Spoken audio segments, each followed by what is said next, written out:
नमस्कार दोस्तों, बहुत बहुत स्वागत है आप सभी का गवर्नमेंट एजुकेशन में। तो दोस्तों, आपने एमपीएसआई का नोटिफिकेशन तो देखा ही होगा और इसमें आप देखोगे कि 500 के आसपास जो है वो पोस्ट निकाली गई हैं और इसमें कितनी क्या मेहनत आपको लग सकती है। आप देखोगे 2017 के बाद से जो है ये वैकेंसी निकाली गई है और इसमें नेगेटिव मार्क भी।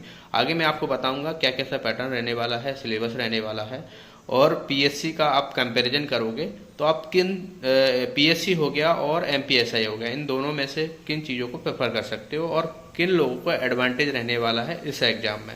ओके, देखिए यहाँ पर आप वैसे तो बहुत सारे आपको वीडियो मिल गए होंगे। कल आपका एग्ज़ाम जो है वो जनवरी माह में 9 तारीख को होने वाला है। मैं एक शॉर्ट फॉर्म में आपको चीज़ें बताने वाला हूँ। 27 तारीख से आपके फॉर्म भरे जाना है और 10 नवंबर तक जो है वो फॉर्म भरे जाएंगे। ठीक है, बाकी यहाँ पर आप फीस देख सकते हो, अलग अलग जो है वो फीस है। यहाँ पर थोड़ा ये अलग चीज़ें ऐड कर दी गई है, यहाँ पर ये देख पाओगे। पैसा कमाने का एक जरिया बन सका है। 2 शिफ्टों में आपका पेपर होने वाला है। ठीक है, अब मैं सीधा जो है वो आपको पोस्ट कितनी क्या है उसमें तो नहीं बताऊंगा, क्योंकि ऑलरेडी आपको सब चीज़ें कल पता पड़ी गई होंगी। यूट्यूब पर आपको भरमार जो है वो इसके वीडियो मिल जाएंगे। यहाँ पर देखिए, इसके बारे में देख लेते हैं। अभ्यर्थी के पास दिनांक 10/11/2025 तक निम्नलिखित प्रमाण पत्र अनिवार्यतः होना जरूरी है। अगर आपको इनमें से जो भी फॉर्म भर रहे हैं, ठीक है, जो भूतपूर्व सैनिक हो गए और सामान्य जानकारी एक तरीके से नागरिक होना अनिवार्य हो, तो इन सब के बारे में जानकारी होना ज़रूरी है।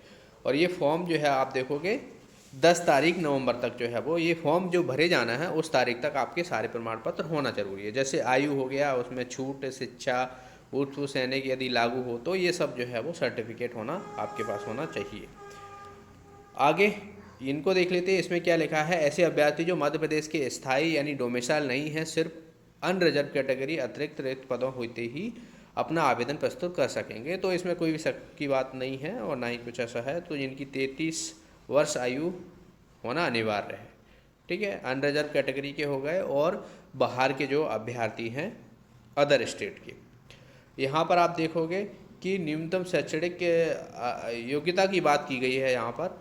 तो जो उप निरीक्षक है, जाहिर सी बात है, महिला हो गए और पुरुष हो गए, तो इसमें जो है वो आपके पास ग्रेजुएशन होना कंपलसरी है। ठीक है, ग्रेजुएशन होना आपके पास, किसी में भी आपने ग्रेजुएशन किया हो किसी भी फील्ड में तो आप इस फॉर्म को भर पाओगे। ठीक है, निर्धारित आयु जो है वो 10/11/2025 को विविध आयु पूरी होना चाहिए, यानी मिनिमम जो है वो देखा जाए तो आप यहाँ पर जो है वो 18 वर्ष से ऊपर, और बात की जाए तो ये आप क्राइटेरिया देख सकते हो कि अधिकतम जो है वो 33 वर्ष है और जो रिजर्व कैटेगरी के हैं उनमें जाहिर सी बात है 5 साल ऐड हो जाएगा। बाकी आप यहाँ पर देख सकते हो, जैसे विक्रम पुरस्कार हो गए, महिला पुरुष आरक्षित वाले हो गए, उनमें जो है वो 5 वर्ष और हो जाएगा तो 43 वर्ष हो जाएगा। अब आप देखोगे ये 43 वर्ष के भाई 38 वर्ष के जो स्टूडेंट कहें या अभ्यर्थी कहें तो ये रनिंग में कितना ही दौड़ पाएंगे, आप समझ सकते हो। ठीक है, वो उसकी आगे बात करूँगा। आगे देखिए, यहाँ पर ये सब जो है वो छूट दी गई हैं, क्या कैसा रहने वाला है इन सब में। आगे और चला जाए तो आप देखोगे यहाँ पर परीक्षा की योजना क्या रहने वाली है। आप अगर पीएससी की तैयारी कर रहे हो, ठीक है, अगर आपने कभी भी पीएससी की तैयारी नहीं की है मान लो, तो आप ये मान के चलो कि आप एमपीएसआई का जो पेपर देने वाले हो वो पीएससी का ही पेपर देने वाले हो। अलग से ऐसा कुछ नहीं है। मुझे लगता है कि पीएससी का और आसान रहने वाला है इस मामले में। ठीक है, अगर आप पीएससी का सिलेबस और एमपीएसआई का सिलेबस दोनों में कंपैरिजन करना, आपको पीएससी का थोड़ा आसान लगेगा। कैसे लगेगा, देखिए, जाहिर सी बात है पीएससी का प्री का पेपर ऑब्जेक्टिव ही रहता है, उसमें 2 पेपर रहते हैं। ठीक है, दूसरा पेपर जो है वो क्वालिफाइंग रहता है, उसमें ऐसा कुछ नहीं है कि अधिकतम मार्क होना चाहिए, क्योंकि वो जो सेकंड वाला पेपर है वो फॉरेस्ट वाले जो होते हैं पीएससी में 1 वाले, उनके लिए जो है वो नंबर काउंट होते हैं, बाकी और किसी के लिए, सिविल वालों के लिए काउंट नहीं रहते हैं। अब ये आप देखोगे यहाँ पर परीक्षा की योजना एमपीएसआई में, इसमें 2 चरण होने वाले हैं। पहला चरण में आपको पता है कि प्रारंभिक लिखित परीक्षा यहाँ पर देखने को मिलेगी आपको। ठीक है, और द्वितीय चरण में भी आप देखोगे यहाँ पर इसमें तो प्रविष्ट एक ही होना है, इसमें प्रविष्ट 2 देखने को मिलेंगे, और उसके बाद जो है वो फिजिकल होने वाला है। इसमें 3 चीज़ें होने वाली हैं, यानी रनिंग हो गया, फिजिकल में रनिंग हो गया, गोला फेंक हो गया और लंबी कूद होगी। ठीक है, उसके बाद जो है वो इंटरव्यू होने वाला है। 800 मीटर की दौड़ होगी, गोला फेंक होगा, लंबी कूद होगी और समस्त मूल दस्तावेज जो है वो आपको वहाँ पर ले जाने रहेंगे। ये सभी जो है वो पता होगा सभी को, इसमें ऐसा कुछ अलग से है नहीं। अब ये सब तो ठीक है, चयन सूची वगैरह क्या कैसा रहने वाला है, रिजर्वेशन आपको सभी को पता है 13% रहेगा, बाकी वो जो है होल्ड पे रहने वाला है। तो ये सब चीज़ें जो है वो रहने वाली है। तो सिलेबस की बात कर लेते हैं। आप सिलेबस देखिए, आप पीएससी का सिलेबस उठाइए और इसका सिलेबस उठाइए, दोनों ही चीज़ें देखिए। 2 घंटे का पेपर रहने वाला है, 100 अंकों का जो है वो परीक्षा होगी आपकी। ठीक है, इसमें कोई भी नेगेटिव मार्किंग नहीं होने वाली है, इस बात का ध्यान रखिए।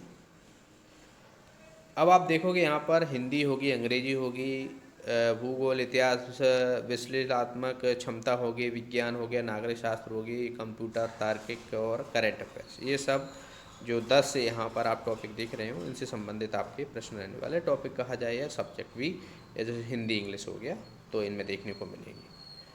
अब आप देखोगे कि जो मुख्य परीक्षा होने वाली है, प्रारंभिक परीक्षा की चयन के बाद जो है वो आपको देखने को मिलेगी।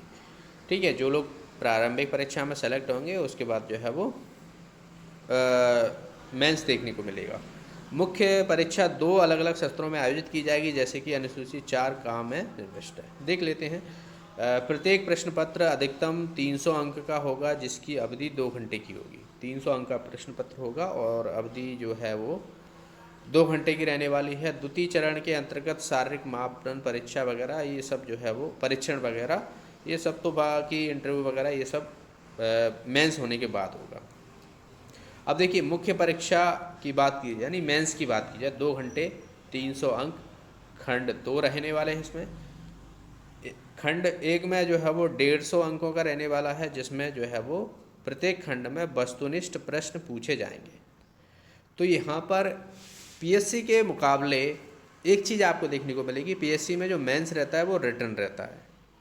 ठीक है, इसमें जो है वो रिटर्न नहीं है। इसमें जो है वो आपने अगर पीएससी का फॉरेस्ट वाला कभी देखा होगा, तो फॉरेस्ट वाले जो रहते हैं उसमें जो है वो मेंस रहता है, ऑब्जेक्टिव रहता है और नेगेटिव मार्किंग रहती है।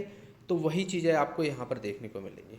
ऋणात्मक मार्क रहने वाला है 1/3 यानी 0.33 जो है नेगेटिव मार्किंग रहने वाली है।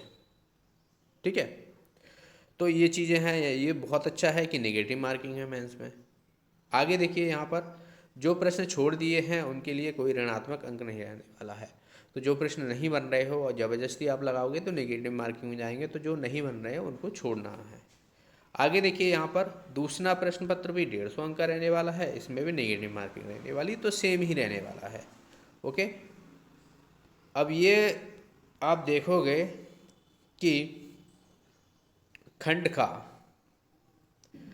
का में वस्तुनिष्ठ प्रश्न पूछे जाएंगे, इसमें भी 2 प्रश्न छोड़े दिए गए हैं, उनका कोई वही सब जो है वो रहने वाला है। इसमें जो है वो कैलकुलेटर वगैरह ये तो खैर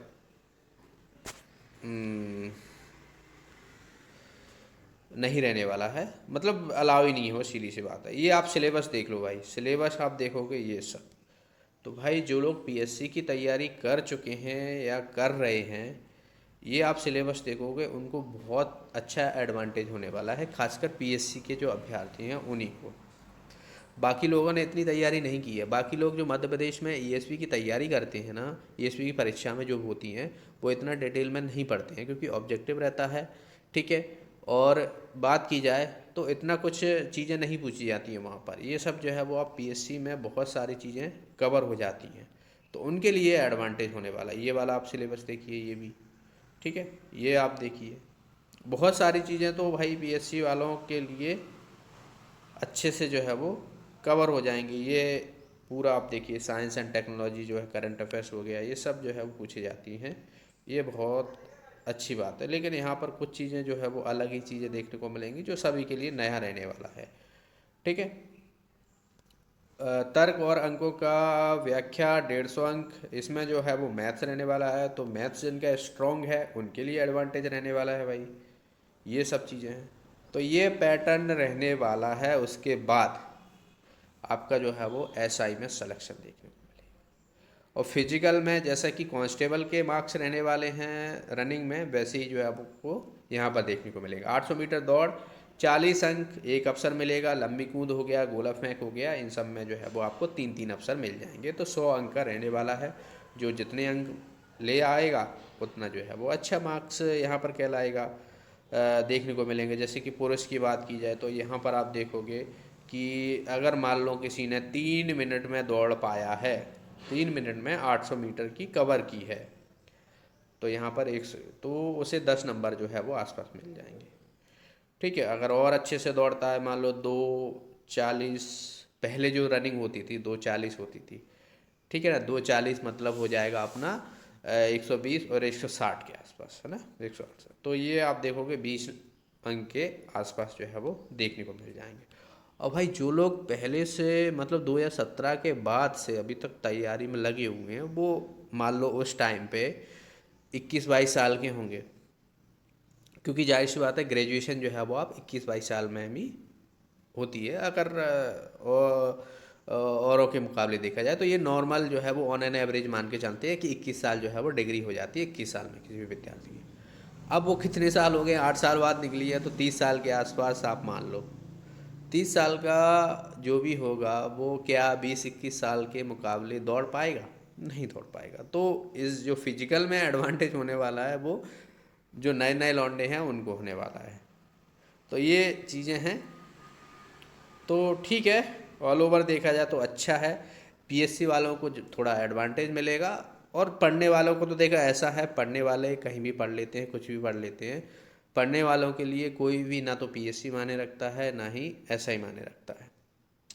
जिसे जुनून होता है जॉब लेने का, अपने कंधों पे स्टार लगाने का, उनके लिए कोई भी चीज़ नामुमकिन नहीं। अच्छी पोस्ट निकली हैं, कई सालों बाद निकली हैं, तो आप मेहनत कीजिए, अभी से मेहनत कीजिए और अपने मेहनत पे भरोसा रखिए कि आपके अगले साल 2026 में आपके कंधों पर सितारे देखने को मिलेंगे आगे। ओके, बाकी अगर आपको और कोई डाउट है एग्ज़ाम से रिलेटेड तो आप मुझसे कमेंट बॉक्स में पूछ सकते हो। मिलते हैं नेक्स्ट वीडियो में, तब तक के लिए वीडियो को लाइक कर दीजिएगा, शेयर कर दीजिएगा